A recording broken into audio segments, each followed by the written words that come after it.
Hi, നിങ്ങൾക്കറിയാവോ artificial intelligence ഒത്തിരി ആൾക്കാരുടെ ജോലി നഷ്ടമാക്കും. പക്ഷേ ഇതിന്റെ യാഥാർത്ഥ്യം എന്താണ്? വളരെ ഡീറ്റെയിൽഡ് ആയിട്ട് നമുക്കൊന്ന് മനസ്സിലാക്കാൻ ശ്രമിച്ചു കഴിഞ്ഞാൽ ഏത് തരം ജോലികളെയാണ് ഈ ആർട്ടിഫിഷ്യൽ ഇന്റലിജൻസിലൂടെ റോബോട്ട്സുകൾ റീപ്ലേസ് ചെയ്യുക, അതിന്റെ ഒരു ലൈവ് ഡെമോൺസ്ട്രേഷൻ നമുക്ക് നോക്കാം.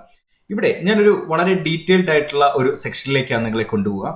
ബേസിക് നമ്മൾ മനസ്സിലാക്കേണ്ട ചില ഫൗണ്ടേഷൻ ആയിട്ടുള്ള ചില യാഥാർത്ഥ്യങ്ങളുണ്ട്. ഒരു ഉദാഹരണത്തിന്, ഒരു പ്രോഡക്റ്റോ സർവീസോ ഏറ്റവും കൂടുതൽ ആൾക്കാരിലേക്ക് എത്തിപ്പെടുന്നതെന്ന് പറയുന്നത് ഒരു നല്ല ഡിസൈനറുടെ കയ്യിലൂടെയാണ്. ഇപ്പോൾ നിങ്ങളൊരു സാധാരണ ബിസിനസ് ഓണറാണ്, നിങ്ങൾക്ക് ഒരു നല്ല പ്രോഡക്റ്റ് ഉണ്ട്. ആ പ്രോഡക്റ്റിനെ ഡിസൈൻ ചെയ്യാൻ, അതിന്റെ കവർ ഡിസൈൻ ചെയ്യാനായിട്ട്, നിങ്ങളുടെ ലോഗോസ് ഡിസൈൻ ചെയ്യാനായിട്ട്, അങ്ങനെ മാർക്കറ്റിൽ നല്ല രീതിയിൽ നിങ്ങളുടെ പ്രോഡക്റ്റിനെ അവതരിപ്പിക്കുന്നത്, നല്ല കളർ കോമ്പിനേഷനോട് കൂടി നല്ല ഭംഗിയായിട്ട് ചെയ്യുന്നത് ഡിസൈനേഴ്സ് ആണ്, അല്ലെ?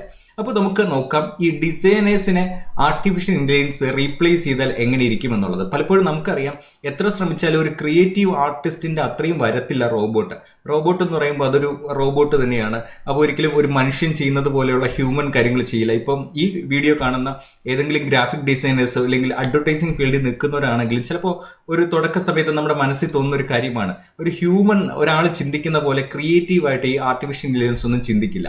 നമുക്കൊന്ന് പ്രാക്ടിക്കലി ചെയ്ത് നോക്കാം. പ്രത്യേകിച്ച് നമ്മുടെ ഈ മാറ്റം അറിഞ്ഞില്ല എന്നുണ്ടെങ്കിൽ വളരെ വലിയ നഷ്ടമായിരിക്കും നമുക്ക് വരിക. ടോട്ടലി റോബോട്ട്സ് റീപ്ലേസ് ചെയ്യും എന്നുള്ളതിനുപരിയായിട്ട് ഗ്രാഫിക് ഡിസൈനിങ് അല്ലെങ്കിൽ അഡ്വർടൈസിങ്സ്, ബ്രാൻഡിങ് അറിയാവുന്ന ഒരു വ്യക്തി ആർട്ടിഫിഷ്യൽ ഇന്റലിജൻസിന്റെ ഒരു സപ്പോർട്ടും കൂടി എടുക്കുമ്പോൾ അദ്ദേഹം ഒരു 10x മുതൽ ഒരു 100x അദ്ദേഹത്തിന്റെ പ്രൊഡക്ടിവിറ്റി മാറുകയും ക്രിയേറ്റിവിറ്റിയിൽ വ്യത്യാസം വരികയും മാർക്കറ്റ് വാല്യൂയിൽ വ്യത്യാസം വരും. അതേസമയത്ത് ആർട്ടിഫിഷ്യൽ ഇന്റലിജൻസിനെ അറിയാത്ത ഒരു ഡിസൈനറും അറിയാവുന്ന ഡിസൈനറും തമ്മിലൊരു വലിയൊരു അന്തരം വരും എന്നുള്ളതാണ്. ഞാനിവിടെ ലൈവ് ഡെമോൺസ്ട്രേഷനിലേക്ക് നിങ്ങളെ ഇൻവൈറ്റ് ചെയ്യുന്നു. ഞാനിപ്പോൾ എൻ്റെ സ്ക്രീൻ ഇവിടെ ഒന്ന് കാണിക്കാം. ഇവിടെ നോക്കിക്കഴിഞ്ഞാൽ ഞാനൊരു ചെറിയ ലോഗോസ് ഡിസൈൻ ചെയ്യാൻ വേണ്ടിയിട്ട് ആർട്ടിഫിഷ്യൽ ഇന്റലിജൻസിന്റെ സപ്പോർട്ട് എടുത്തിരിക്കുകയാണ്. ഇവിടെ ഞാൻ കൊടുത്തിരിക്കുന്നത് can I get a round shaped icon for freedom challenge program. ഒരു പ്രോഗ്രാമിന് വേണ്ടിയിട്ട് എനിക്കൊരു ഐക്കൺ വേണമെന്ന് ഞാൻ പറയുന്നു. എന്നിട്ട് ഞാൻ പറയുകയാണ്, ഈ ഫ്രീഡോ ചലഞ്ച് എന്ന് പറയുന്നത് ഒരു ഇംപ്ലിമെന്റേഷൻ പ്രോഗ്രാം എന്ന് ഞാൻ പറഞ്ഞു. ഞാൻ ബിസിനസ് ഓണേഴ്സിനെ അവർക്ക് കൃത്യമായിട്ടുള്ള ഒരു സിസ്റ്റം ബിൽഡ് ചെയ്ത് അവർക്കൊരു ഫ്രീഡം എൻജോയ് ചെയ്യാനായിട്ട് സഹായിക്കുക. ഇതാണ് ഞാൻ ചെയ്യുന്നത്. ഇത്രയുമാണ് ഞാൻ കൊടുത്തത്. എന്നിട്ട് എൻ്റെ ബ്രാൻഡ് കളർ ഓറഞ്ച് ആണെന്ന് പറഞ്ഞു. ആ പറഞ്ഞ മൈക്രോ സെക്കൻഡ്സിൽ, വിത്തിൻ സെക്കൻഡ്സിൽ എനിക്ക് കിട്ടിയിരിക്കുന്ന ഒരു ഇമേജ് കണ്ടോ? സാധാരണ ഗൂഗിളിൽ നമുക്ക് സെർച്ച് ചെയ്യുമ്പോൾ കിട്ടുന്ന പോലെയുള്ള ഇമേജ് അല്ല എനിക്ക് ആർട്ടിഫിഷ്യൽ ഇന്റലിജൻസ് തന്നിരിക്കുക. എന്നാൽ ഈ ഒരു ഇമേജ് എനിക്ക് കിട്ടിയതിനു ശേഷം ഞാൻ വീണ്ടും അടുത്തൊരു കമന്റ് കൊടുക്കുകയാണ്, മോർ ഓപ്ഷൻസ്. ഒരൊറ്റ കമന്റ് ഞാൻ ചെയ്യുന്നുള്ളൂ, മോർ ഓപ്ഷൻ. അപ്പോൾ ഇത് കാണുമ്പോഴും സാധാരണ നമ്മൾ വിചാരിക്കും ഓക്കെ ഇതൊക്കെ സാധാരണയായിട്ട് കാണുന്നതാണ്. എന്നാൽ ഇതിന്റെ താഴേക്ക് പോകുമ്പോഴാണ് അതിന്റെ ഡെപ്ത് മനസ്സിലാക്കുക. നോക്കിയേ, ഞാൻ വീണ്ടും പറയാണ്, സിമിലർ ടു ഫസ്റ്റ് ഓപ്ഷൻ. ആദ്യം എനിക്ക് തന്നതുപോലെയുള്ള സിമിലർ ഓപ്ഷൻ എന്ന് പറഞ്ഞു. അപ്പോൾ എനിക്ക് വളരെ ക്വിക്കായിട്ട് മറ്റൊരു ഇമേജ് ജനറേറ്റ് ആയി തരികയാണ്. ഞാൻ വീണ്ടും പറയാണ്, ഒന്നുകൂടെ എനിക്ക് വേണം. മറ്റൊരു ഇമേജ് എനിക്ക് വളരെ ഡിഫറെന്റ് ആയിട്ട് എനിക്ക് തന്നിരിക്കുന്നു. അതിനുശേഷം ഞാൻ വീണ്ടും ഒരു ഒറ്റ ഓപ്ഷൻ കൊടുക്കുന്നുണ്ട്, വൺസ് മോർ.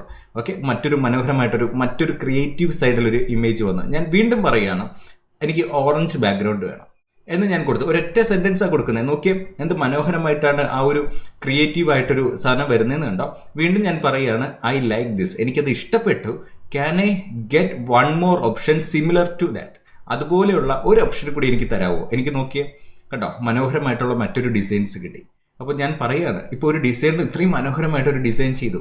ആ ഡിസൈനറോട് ഞാൻ പറയുകയാണ്, എനിക്ക് ഒന്നുകൂടെ ഒരു ഓപ്ഷൻ വേണം. സാധാരണ ഈ കസ്റ്റമർ അല്ലെങ്കിൽ നമ്മൾ ക്ലയന്റ് പലപ്പോഴും ചെയ്യുന്ന ഒരു കാര്യമാണല്ലോ, ഡിസൈനേഴ്സിന്റെ കൊടുക്കുമ്പോൾ എനിക്ക് ഒരു ഓപ്ഷനും കൂടെ വേണം.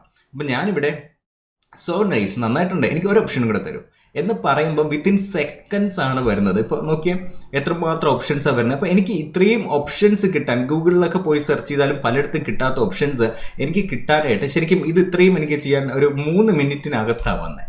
ഇത് ആർട്ടിഫിഷ്യൽ ഇന്റലിജൻസിന്റെ വലിയൊരു സാധ്യതയാണ്. അപ്പോൾ ഒരു ഡിസൈനർ ഇരുന്ന് ഈ ഐക്കൺസ്, നമ്മൾ പറയുന്ന ഈ ഐക്കൺസ് പലതും നമ്മൾ കമന്റിലൂടെ നമുക്ക് ചേഞ്ച് ചെയ്യാം. ഞാൻ പറയാണ്, എനിക്ക് ഈ ഐക്കൺസിൽ ഇന്ന കാര്യങ്ങൾ വേണ്ട, ഒന്ന് ടൈപ്പ് ചെയ്ത് വിട്ടാൽ മതി. പക്ഷെ ഇവിടെ നമ്മൾ ശ്രദ്ധിക്കേണ്ടത്, ആർട്ടിഫിഷ്യൽ ഇന്റലിജൻസിൽ പ്രോംപ്റ്റ് എന്ന് പറയും.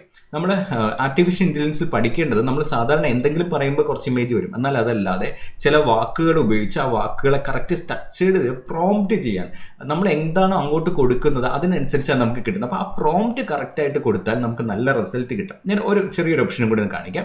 ഇന്നലെ ഞങ്ങളുടെ ഒരു വീക്ക്ലി മീറ്റിംഗ് നടന്ന സമയത്ത് ഞങ്ങളുടെ ഒരു ഡിസ്കഷനിൽ ക്വിക്കായിട്ട് ഞാൻ ഒരു ഇമേജ് ഒരാൾക്ക് ചെയ്ത് കാണിക്കാൻ വേണ്ടിയിട്ട് ടൈപ്പ് ചെയ്തൊരു വാക്കാണ്, വളരെ സിമ്പിൾ ആയിട്ടുള്ള വാക്കാണ്, generate back pain image for Ayurveda treatment. അത്രയും ഞാൻ എൻ്റർ ചെയ്തോളൂ. വളരെ ലളിതമാണ്. പക്ഷെ എനിക്ക് കിട്ടിയിരിക്കുന്ന ഇമേജ് ഉണ്ടോ, വിത്തിൻ സെക്കൻഡ്സ്, ഒരു 30 സെക്കൻഡ് പോലും എടുത്തു കഴിയത്തില്ല. വളരെ ഫാസ്റ്റ് ആയിട്ട് ഇത് ക്രിയേറ്റ് ചെയ്യുക. അപ്പോൾ ഇങ്ങനെയുള്ള ഇമേജസ് കോപ്പിറൈറ്റ് ഫ്രീ ആണ്.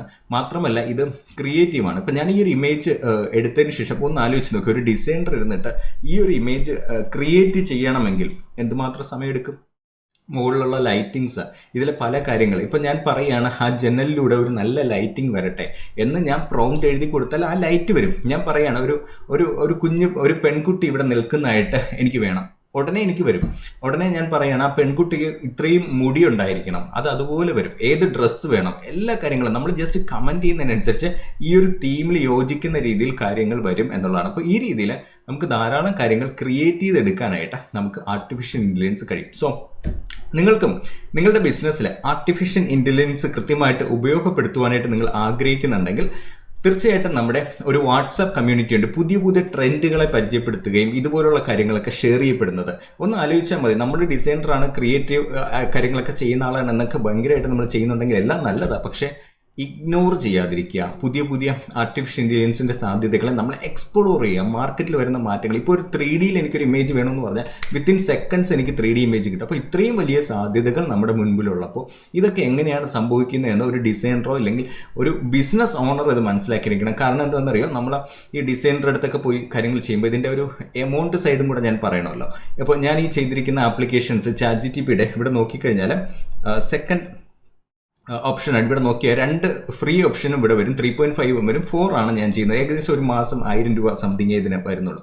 പക്ഷേ ഇതിൻ്റെ ഒരു പ്രത്യേകത, ഒരു ഡിസൈനറെ കൊടുത്ത് ഞാൻ ചെയ്യുന്ന ജോലിയുടെ ഒരു 100 മടങ്ങ് എനിക്ക് റിസൾട്ട് കിട്ടുന്നുള്ളതാണ്. അപ്പോൾ ഒരു ബിസിനസ് ഓണർ നിങ്ങൾ ഇതുപോലുള്ള ടൂൾസ്, ഇത് ചിലപ്പോൾ ഒരു ചെറിയ പെയ്ഡ് ടൂളായിരിക്കാം, പക്ഷേ ആ ടൂൾസ് മനസ്സിലാക്കി അതിൻ്റെ പ്രയോജനങ്ങൾ മനസ്സിലാക്കി കഴിഞ്ഞാൽ വേറെ ഒരിടം പോവാതെ നിങ്ങൾക്ക് ആവശ്യമുള്ള കാര്യങ്ങൾ ഇവിടെ നിന്ന് ജനറേറ്റ് ചെയ്തെടുക്കാനായിട്ട് കഴിയും. അതോടൊപ്പം ഇമെയിൽ റൈറ്റ് ചെയ്യുന്നതിന്, ഒരു ആളുടെ ഇമെയിൽ റൈറ്റ് ചെയ്യണമെങ്കിൽ നമ്മൾ മലയാളത്തിൽ പറഞ്ഞാൽ മതി, അത് ഇംഗ്ലീഷിൽ ഓട്ടോമാറ്റിക്കായിട്ട് ട്രാൻസ്ലേറ്റ് ചെയ്ത് അതിനെ കൃത്യമായിട്ട് ഇമെയിലായിട്ട് വരും. അതും നമുക്ക് പറയാം, എനിക്ക് സിമ്പിൾ ഇംഗ്ലീഷ് മതി, അല്ലെങ്കിൽ കുറച്ചുകൂടെ പ്രൊഫഷണൽ ഇംഗ്ലീഷ് വേണം, അങ്ങനെ എന്ത് വേണമെങ്കിൽ ചെയ്യാം. അപ്പോൾ ഞാനെന്നുള്ള വ്യക്തിയെ കുറച്ചുകൂടെ പെർഫെക്റ്റ് ആയിട്ട് അല്ലെങ്കിൽ പ്രൊഫഷണൽ ആക്കി മാർക്കറ്റിലേക്ക് എത്തിക്കുവാൻ ആർട്ടിഫിഷ്യൽ ഇൻ്റലിജൻസിന് സഹായിക്കുമെന്നുള്ളതാണ്. സോ ഒട്ടും വൈകണ്ട, ഇമ്മീഡിയറ്റ് ആയിട്ട് നമ്മുടെ വാട്സാപ്പ് ഗ്രൂപ്പിലേക്ക് ജോയിൻ ചെയ്യാം. നമ്മൾ ഇതുപോലുള്ള ട്രെൻഡ് റിലേറ്റഡ് ആയിട്ടുള്ള ഒത്തിരി ആർട്ടിഫിഷ്യൽ ഇൻ്റലിജൻസിൻ്റെ സാധ്യതകൾ നിങ്ങളിലേക്ക് എത്തിക്കുന്നുണ്ട്. നമുക്ക് ഒരുമിച്ച് ഇതുപോലുള്ള കാര്യങ്ങൾ പഠിക്കാം. ടെക്നോളജിയെ നമ്മൾ ഇഗ്നോർ ചെയ്താൽ, ഹിസ്റ്ററിയിലേക്ക് ഒന്ന് നോക്കിയാൽ മതി, ടെക്നോളജിയെ ഇഗ്നോർ ചെയ്യുന്ന എല്ലാ കമ്പനീസും